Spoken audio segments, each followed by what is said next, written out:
Откорнати дрвја, оштетени автомобили и скршени покриви. Ваква е сликата утрово во населените места на југоисточното крајбрежје на Охридското езеро, по големото невреме проследено со силен ветер и поруен дожд, што го захвати Преспанско-Охридскиот регион.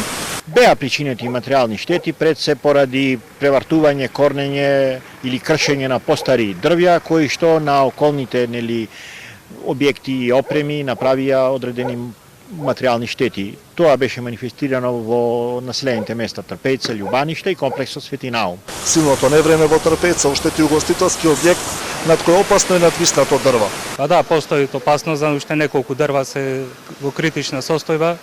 Се обидуваме да изнајдеме некој решение. Ако не сме во можност, ќе побараме помоши од други институции. Во невремето, какво што жителите на Трпеца не паметат, оштетени се и повеќе пловни објекти. 72-3 години имам. Во мојот живот ова сношно не го имам стратно ни виден. Тоа беше уви Божи. Кога слушна вала, јас сиката овде дојдов, што ќе видиш, брате, фалам на Господ што немаме повредени луѓе. Вако невреме, јас имам 81 година, до денеска не сум видел опасна работа. Тоа беше негде 20 на минути, значи беше катастрофа, поплава голема.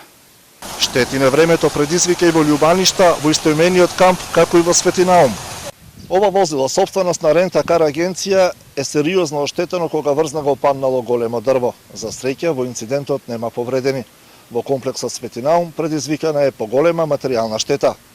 Ветрот го однесе покривот од санитарните јазди во Свети Наум, каде се искршени повеќе стари дрвја, а штети има и во гостителските објекти. Во Струшко пак, удар на гром во трансформатор, која напојува пумпната станица во шум, предизвика проблеми во водоснабдувањето.